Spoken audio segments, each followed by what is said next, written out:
Assalamualaikum warahmatullahi wabarakatuh. Perkenalkan, nama saya Nur Safitri dengan NIM 1022165, Program Studi Hukum Pidana Islam Fakultas Syariah semester 6A, Win Sultan Taha Saifuddin Jambi. Baik, di sini saya membuat video untuk memenuhi tugas mata kuliah Politik Hukum Pidana dengan dosen pengampu Bapak Muhammad Aiman SHMH. Di sini saya akan mempresentasikan makalah dari kelompok 3 dengan judul Pokok-pokok pikiran dalam aturan umum konsep KUHP baru.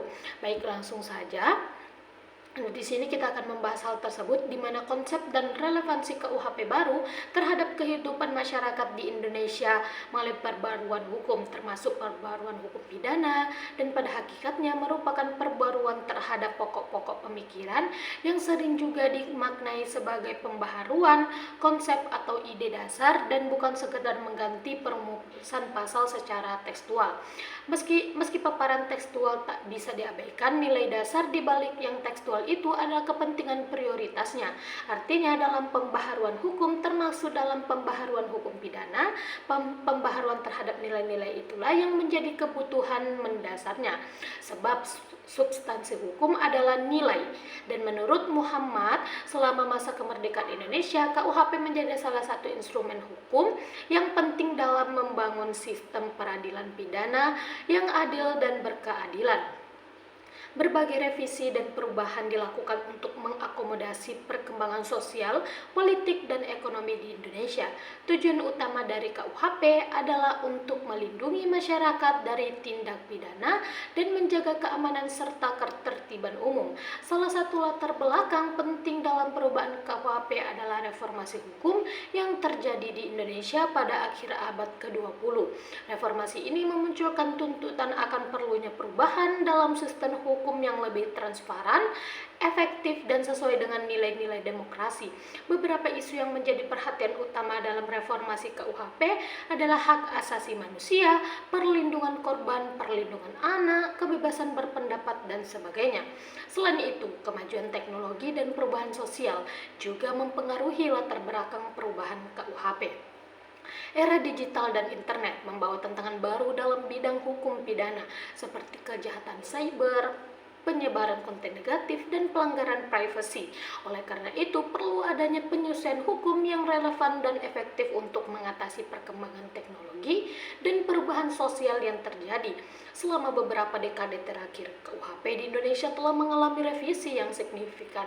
Pemerintah dan lembaga terkait bekerja sama untuk memperbaiki dan mengupdate KUHP agar sesuai dengan kebutuhan masyarakat modern. Beberapa perubahan yang dilakukan mencakup seperti penghapusan pasal-pasal diskriminatif, peningkatan sanksi terhadap kejahatan serius, perlindungan hak-hak korban, perlindungan anak, dan adaptasi terhadap perkembangan teknologi. Namun, perubahan KUHP juga menghadapi tantangan dan kontroversi. Terdapat perdebatan dan perbedaan pendapat mengenai beberapa aspek dalam perubahan tersebut. Misalnya, beberapa kalangan mengkritik bahwa KUHP yang direvisi masih belum cukup memberikan perlindungan yang memadai bagi hak asasi manusia dan kebebasan berpendapat. Mereka berpendapat bahwa beberapa pasal masih terlalu luas dan rentan terhadap penyalahgunaan kekuasaan oleh aparat hukum. Selain itu, ada juga tuntutan untuk mengkaji kembali beberapa pasal yang dianggap sudah tidak sesuai dengan perkembangan sosial dan budaya di Indonesia. Beberapa pasal yang kontroversial termasuk pasal yang mengatur tentang penistaan agama, pencemaran nama baik, dan perzinahan. Kelompok-kelompok advokasi untuk aktivis telah mendorong adanya perubahan lebih lanjut untuk memastikan keadilan, kesetaraan, dan menghindari kriminalisasi atas dasar keyakinan atau identitas tertentu.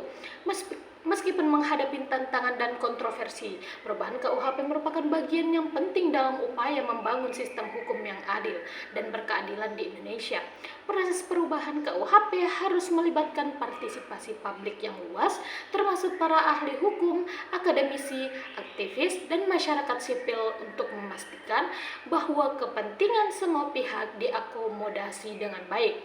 Dalam konteks global, perubahan KUHP juga perlu memperhatikan standar internasional dalam hal-hal seperti hak asasi manusia dan prinsip-prinsip hukum pidana yang universal. Secara keseluruhan, latar belakang perubahan KUHP melibatkan faktor historis, sosial, politik, dan teknologi dalam menghadapi tantangan yang ada. Penting untuk terus melakukan evaluasi dalam perbaikan terhadap KUHP agar sesuai dengan perkembangan masyarakat dan nilai-nilai yang dijunjung tinggi. Upaya ini merupakan langkah penting dalam menjaga keadilan, melindungi hak-hak asasi manusia, dan menciptakan sistem hukum yang efektif dan responsif terhadap kebutuhan masyarakat di Indonesia.